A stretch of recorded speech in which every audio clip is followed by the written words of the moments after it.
Bonjour, nous allons tester aujourd'hui le G400 mais dans sa version LST. LST, c'est la version du G400 avec un report de masse plus vers l'avant, donc en fait un centre de gravité plus proche de la tête de club, des balles qui devraient donc être plus basses.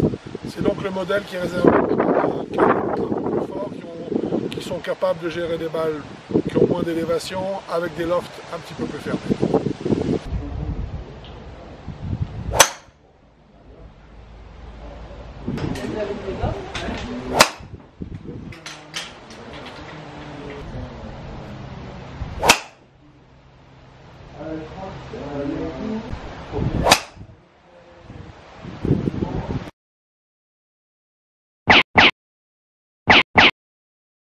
Alors Franck, on a testé un nouveau jouet aujourd'hui. Alors oui, on a testé le Ping G400, mais pas le traditionnel qui a fait l'objet d'une autre vidéo.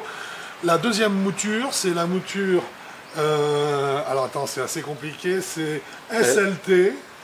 Non, c'est LST. LST, pardon, voilà. LST. LST, donc L, on peut s'en souvenir pour l'eau, en fait, voilà, puisque c'est le modèle de G400 de chez Ping, mais réservé pour les trajectoires basses. Plus basse que le standard du G400 normal.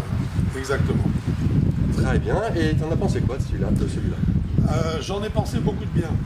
Alors, beaucoup de bien. Est-ce que c'est parce qu'on rentre dans une catégorie de clubs qui nous va bien, parce que ce sont des clubs, on le sait, quand on joue des clubs à trajectoire basse, qui nécessitent quand même une assez grande vitesse de passage, ou est-ce que c'est la construction elle-même du club? En tout cas, j'en pense beaucoup de bien. Alors, je vais un petit peu développer si tu veux quand même. Je t'en prie.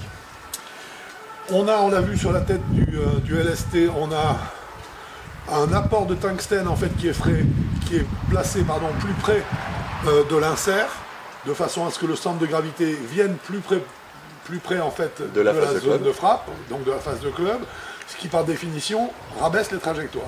D'accord. Franchement, ça fonctionne super bien. Tu l'as trouvé aussi. Tu l'as trouvé aussi? Oui. Puisqu'en fait, j'ai réussi à passer à une trajectoire avec le standard, le G400 standard, qui était une trajectoire vraiment lambda, qui est la trajectoire qu'on a facilement avec un 10 degrés et demi traditionnel, quelle que soit la marque. Là, on passe soudain à des trajectoires plus basses, plus tendues. Basse ne veut pas dire avec un effet un petit peu Magnus trop important, pas du tout. Elle est tendue dès le départ et ensuite elle prend son vol. Bonne trajectoire. Bonne qualité de frappe, très bon toucher. Franchement, j'ai trouvé que c'était un très bon club. Pour être honnête, dans toute la série des G400 qu'on a pu essayer, puisqu'on a essayé leurs 3 modèles, c'est le modèle qui retient ma faveur. D'accord. Sachant, une fois de plus, que je fais partie de ces joueurs qui drivent au-delà de 95 yards. Oui, mais, miles, pardon. Oui, mais c'est un club qui est fait pour les joueurs qui ont une vitesse un peu rapide. Voilà, donc... Effectivement, dans ce cas-là, je trouve que le club retransmet très bien. Je trouve qu'il est suffisamment permissif. Oui. Autant que le G400 standard ou un peu moins? Un peu plus. Non, je dirais un peu moins. Mais par contre, il a une... C'est un peu logique. Le tungstène est mis devant, donc ça diminue. Exact. Mais par contre, j'ai trouvé qu'il était très très cohérent sur la qualité des trajectoires. Le vol de la balle est très continu. D'accord. Et j'ai trouvé qu'il avait une moindre tendance à s'éparpiller. Donc je le trouve plus facile à reproduire. C'est un club qui te permet de assez facilement reproduire une trajectoire de balle. Peut-être parce que la balle est moins en l'air. C'est pour ça que les bons joueurs généralement aiment bien garder la balle basse. Parce qu'elle se maîtrise mieux. Donc en fait, je dois dire que c'est un club qui m'a beaucoup plu. Pour être beaucoup plu. Pas de mauvaise surprise? Non, je dirais, c'est très personnel, je dirais que le manche, parce qu'il y a plusieurs options de manche possibles, doit être essayé parce que je pense qu'on peut le jouer avec des manches qui ont un kick point, un point de flexion un petit peu plus haut, ce qui rabaisse encore la trajectoire de la balle, ce qui est déjà pourtant assez suffisant, mais qui évite d'avoir cette sensation d'une tête de club qui travaille un petit peu.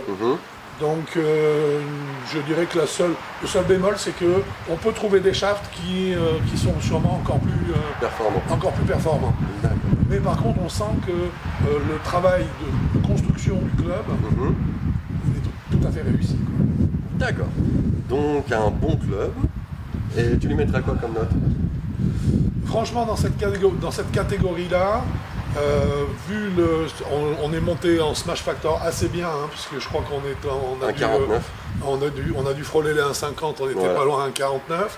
Je trouve que pour un club qui est voué aux trajectoires basses, il monte bien sur le Smash Factor, il monte bien en tour au niveau du Smash Factor.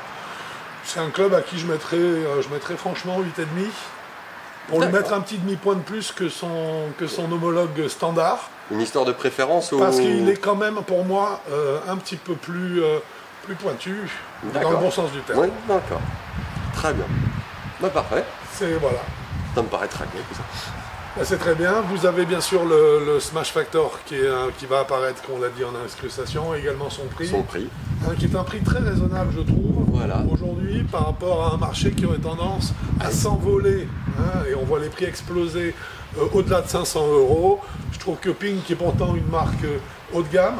Oui, haut de gamme et surtout très bonne marque. Enfin, personnellement, ils ont en plus un suivi après-vente. Après-vente extraordinaire.